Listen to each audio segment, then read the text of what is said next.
திருகோணமலை முத்துநகர் பகுதியில் இலங்கை துறைமுக அதிகார சபைக்கு சொந்தமான காணியில் சட்டவிரோதமாக விவசாய நடவடிக்கையில் ஈடுபட்டு வந்த 25 பேருக்கு பிஸ்கால் சமர்ப்பிக்கப்பட்டு வெளியேற்றப்படும் நடவடிக்கை இன்று நடைபெற்றது.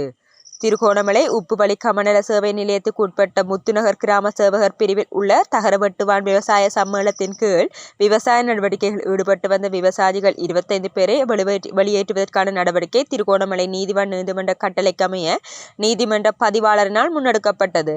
இலங்கை துறைமுக அதிகார சபையினால் இந்த விவசாயிகளுக்கு எதிராக திருகோணமலை நீதிவான் நீதிமன்றத்தில் தொடுக்கப்பட்ட வழக்கு தீர்ப்பின் பிரகாரம் இந்த விவசாயிகள் இன்றைய தினம் வெளியேற்றப்பட்டிருந்தனர்.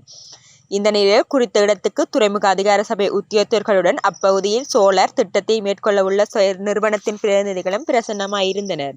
அத்துடன் பாதுகாப்பு நடவடிக்கைக்காக விசேட அதிரடிப்படையினர், போலீஸ் மற்றும் துறைமுக அதிகார சபையின் பாதுகாப்பு உத்தியோகத்தர்கள் ஆகியோர் வரவழைத்திருந்தனர். அப்பகுதியில் 1980ஆம் ஆண்டிற்கு முன்பிருந்தே தாம் விவசாய நடவடிக்கையில் ஈடுபட்டு வருவதாகவும் 1984ஆம் ஆண்டு காலப்பகுதியில் அமைச்சரவையின் அனுமதியின்றி இக்காணிகள் இலங்கை துறைமுக அதிகார சபைக்கு விற்கப்பட்டுள்ளதாகவும் வர்த்தமானி வெளியிடப்பட்டுள்ளது. இது தொடர்பாக விவசாயிகள் கூறுகையில், கடந்த சில வருடங்களுக்கு முன் குறித்த காணிகளை இந்திய சோழர் நிறுவனம் ஒன்றுக்கு வழங்கியுள்ளனர். இதனால் விவசாய நடவடிக்கையில் ஈடுபட்டு வரும் எம்மை வெளியேற்றி அக்காணிகளை சோழர் திட்டத்துக்கு வழங்கியுள்ளனர். இது தொடர்பில் தற்போதைய அரசாங்கத்திடம் முறையிட்டும் எந்தவிதமான ஆக்கப்பூர்வமான பதிலும் எமக்கு வழங்கப்படவில்லை.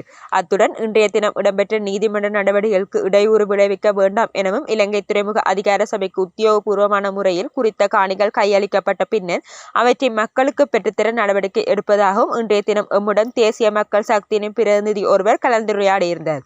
அதன் அடிப்படையில் இன்று நாம் எதிர்த்து நடவடிக்கையில் ஈடுபடவில்லை என தெரிவித்தனர்.